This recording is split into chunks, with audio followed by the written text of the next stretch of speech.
Cruel adolescence. Let's leave the why for another time, but there was a moment where my eyes were in a fist fight to stay open. It doesn't matter why, but for a while my smile slipped into isolation. It doesn't matter how heavy my heart felt, heaving the beats to and fro, keeping the flow steady while I was ready to cut them off. It doesn't matter why, when I'm alive to tell you anyway. For a while my mind was tattooed with torment, tiptoeing around people like window peeping, weeping in silence, while a virus and riots were anything but quiet, and this violent crisis caused license for losing my mind even more. COVID exploded my mental state, eroding the layers and made it code program of get up, eat, sleep, repeat, a cruel cycle including subtle suicide idolization. I was 15. Hiding a smile, living two lives like a split screen, in between believing it was just teenage mood swings. Like the bit before the butterfly grows its two wings, it moved to using razors, painting, oozing, pooling, drooling, red pain, the pain moving, consuming, feel like you fucking lose your mind. Put a plaster on the wound. Tuck yourself to bed. You've got school in the morning. Get yourself some rest. Have a glass of water, paracetamol for your head. Make sure you use the blunt edge. You don't want to end up dead of night. Wake up in a sweat, an upset mess, get dressed, have a drink. Think about something other than suicide is never the right option. The topic of assembly. Once again, hide the pain like the way it's meant to be. I'm mentally drained. My enemy is in me. I'm losing my identity. My heart heaves heavily, looking at railroads as a remedy. I picked up a tendency of walking down the bridge, closer to the edge about a half inch, and sat on the ledge just beyond the ridge. I did it looking for a saviour. Someone to tap me on my shoulder saying, "Come here, I'll save you." But everybody walked past like I was a statue, attached to the bridge like a man who had already passed away. Granted it was at night, but thought it might be a sign I was afraid.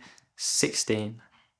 GCSEs, and my happiness turned history, my hobbies lost chemistry, nothing added up, I was living recklessly, desperately digging for remedies when the school kids kicked back relentlessly. I had rumours spread. Trust me, school kids can be the worst. Harsh words, is this what I deserve? I was hurt, heard new lies emerged, lost my nerve, the nurse took me in, and I told her everything. Burying the lies, it was the very thing consuming my mind. I remember crying through form time to first period. It was serious, I felt inferior. Walking into second lesson, in less than an hour, I heard another mention of my relationship. The very essence of everything causing my stress and depression, we were the topic of oppression. 17, I felt heartbreak. Felt last place in a lost race, living in loneliness, I was in a bad place. Playing with my mental state just to stay alive, until I tried it. It wasn't violent, and that night it felt like all of the pain had subsided. The pills in my palm provided a possibility of an afterlife where I liked it. And as I write this, I'm reminded of the tears that I'm wiped, hiding the pills tight in my right grip, but the script flipped and my heart skipped beats, breathing deep. How would my family sleep with one less piece in the picture? Missed the baby boy, fixing his hair in the mirror, quicker dinners, tears running rivers. Dearest baby, not today, it's just a phase, I'll be your saviour. There's another way. I know your pain. Please don't do it. The pain won't fade, it will only move it, and I knew it, but I viewed it as my last option. For years I wasn't living, I was just breathing oxygen. What's the point when I'm basically buried in a coffin, 6 foot in the floor, I'll be forgotten in the morning. I'm exhausted, and I've been warning everyone already. Now I'm ready.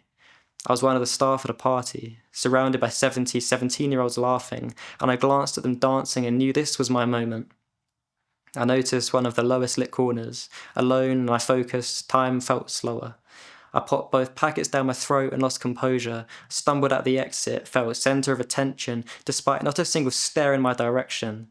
Did I mention my dizziness? My head spun, I felt weariness engulf me, oblivious to the outside, the black sky draped over moonlight. I was the spotlight. Fight or flight, I was frightened. Excitement or regret? It was the latter. What's the matter? Don't say it's regret, it's too late, my heart shattered. I staggered up the drive and my eyes filled with tears. I cried till I arrived at the main road. Bouncer at the gate. What's wrong, mate? I felt the weight of his words hit me straight in my heart. I fell apart in his arms. I said nothing and he called me a taxi. Sat in the back seat, fell asleep till the horn beeped. I was home. My parents said nothing but held out their palms, open arms. It felt like everything went black but the stars. The next thing I knew, my alarm went. Crashed into bed, hazy head, halfway dead, what a mess. Shook and upset, but I'm blessed to be alive. I took life for granted, now I'll strive for peace of mind. And I think it was a sign. The false flat line meant it was time to start a brand new life. In hindsight, the stars aligned, and they shined that night and reminded me that I need to start seeing the beauty in it. I get that life can be hard in it, but still your spirit is stronger and I'm not finished. The beginning starts with grinning, so I grimaced through the struggle and started tunnel vision to listen to my heart. This was the start.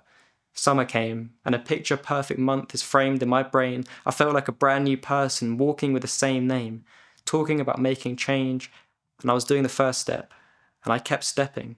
I started poetry and started getting applause for my work. God bless the people at WordUp. I feel heard every word I speak, and I'll preach poetry forever. It gave me belief I could reach the point where I'm at now. I can speak without a stutter, like a band made of rubber. I've snapped back at suffer. I'm not a gunner, but my words are my arsenal. They make me purposeful, responsible for making me see nothing as impossible. I finished my A-levels without thinking I'd make GCSEs. I got my place at university, and in my heart I reached harmony. I found love and it's special, the prettiest petal, instrumental for my journey of self-love, and you can find it too. The best advice I could give to you is pick up a tissue. There's one day, and there's day one. It won't start till the day's begun. There's not a formula to make a happy life, you make one.